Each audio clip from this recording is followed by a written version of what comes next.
previous chapter, we witnessed the first meeting between Sakamoto and Shin, where Sakamoto was searching for a man named Tsuku Ando, who coincidentally turned out to be Shin's long-lost father whom he had been looking for all this time.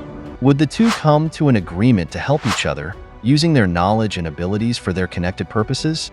What kinds of challenges would they face? Let's find out.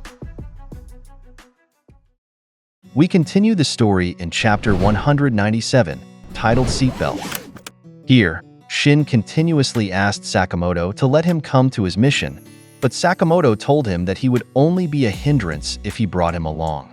Shin objected and said that using his ESP, he could quickly find Ando. Sakamoto then pointed out that Ando was his target and asked if Shin was also pursuing him. This made Shin fall silent and think that it might be better to reveal his intentions since Sakamoto would find out eventually anyway. After some contemplation, he told Sakamoto that Ando was his father, and he had been searching for him for years. Sakamoto seemed to have no reaction to his revelation by only saying "oh" and just lit a cigarette, which left Shin speechless. Following that, he shouted at Sakamoto to take him along, saying he could help. If possible, he also asked him not to kill his father. Sakamoto then asked him how old he was, to which he replied 13. Upon learning this, Sakamoto commented that he seemed old enough to live on his own, which made Shin fall silent again and think about how harsh he was. Irritated, he asked if Sakamoto didn't feel bad for him since his father had abandoned him when he was just a child, and he had lived mostly alone all this time. Sakamoto responded with a nonchalant, "I guess so," to which Shin eagerly stammered, "Right?" However, Sakamoto said that if it were him, he wouldn't look for a parent who abandoned him, as if questioning who would care about such a thing. This made Shin think again, reasoning to himself that it was easy for Sakamoto to say that because he was strong. After that, he told himself that perhaps the only person who would understand him was his father. Suddenly, he heard someone's thoughts nearby saying that Ando was such a slave driver, which caught his attention. He looked around to locate the source and saw a middle-aged man in a suit and tie who was irritated because Ando had suddenly demanded a ticket for a cruise, and he couldn't believe he's freaking out just because there was a JAA hitman after him. Shin pieced together the words he heard and deduced that they must be talking about his father.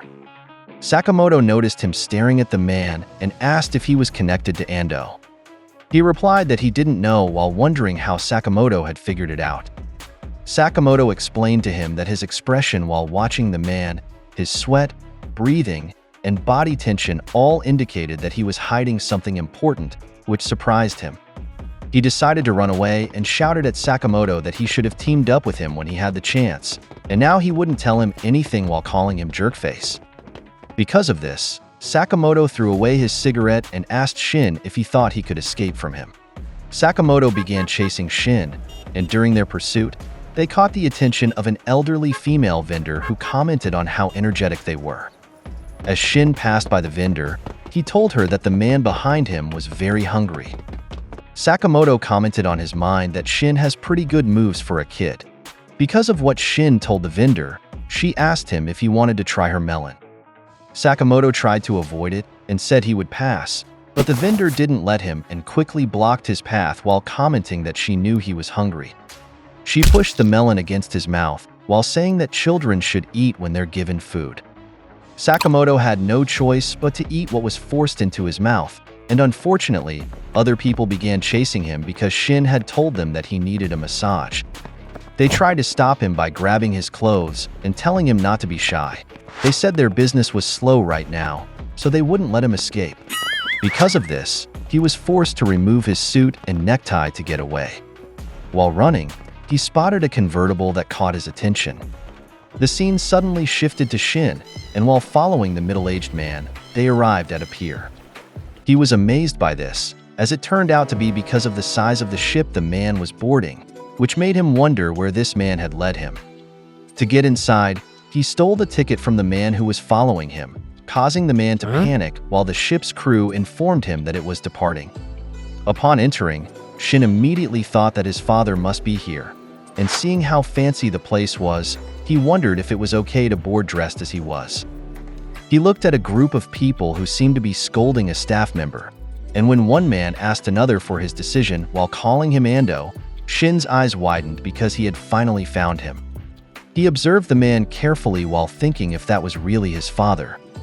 He thought about what he should say to him, like "long time no see," or if he remembered him, or why he abandoned him. Suddenly, Ando cocked his pistol and shot the kneeling man in front of him in the head, and Shin clearly saw this heinous scene. Ando said to his companions that a floater had already found him, so it would be better to leave this country quickly. Shin trembled in fear when he saw this and wondered what had just happened.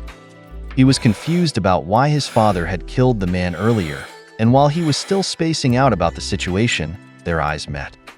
Suddenly, the middle-aged man whose ticket he had stolen arrived, angrily putting him in a headlock while pointing a gun at him. While the man angrily questioned why he did that and told him he was dead now, Ando observed him carefully. When Shin was about to call Ando dad, he turned his back on him and began walking away. One of his companions pointed out that he was looking at him and asked if Shin was Ando's son, to which Ando replied that he had no children and immediately ordered them to throw that kid overboard. Shin was shocked by this and wondered if he was serious, and gradually became filled with anger. While this was happening, we returned to Sakamoto, who was now driving the convertible from earlier while still being chased by the vendor and the masseur. When he reached a bridge, he noticed the ship passing underneath it. When he looked at it carefully, he saw Shin falling from the deck. He quickly took action and swiftly turned his car, making it jump from the bridge without hesitation. In Shin's situation, while falling, he had accepted his end and thought that in the end, he really was alone. However, unexpectedly, Sakamoto arrived there and Shin landed right in the passenger seat of the convertible. After he landed, Sakamoto immediately put a seatbelt on him for safety. Following that, they crashed into the side of the ship and entered one of the rooms there. The shock was visible on Shin's face from everything that happened, and soon he asked if Sakamoto had saved him. Sakamoto wondered about this and thought to himself that he just needed weight on the passenger side because the car's flight was unbalanced earlier. Because of this, Shin got angry at him and shouted that he was a jerk, and he couldn't believe he was almost moved by that. After that, Sakamoto cocked his gun and seriously said, "Let's kill your dad," to which Shin responded in bewilderment that he didn't need to say that out loud. And that wraps up today's chapter. What an emotional roller coaster, from Shin finding his father to being literally thrown overboard, only to be saved by the most unlikely hero. Talk about daddy issues. Well, at least now he has Sakamoto. Ready for some father-son drama with a side of gunfights? Because that's definitely what's coming next.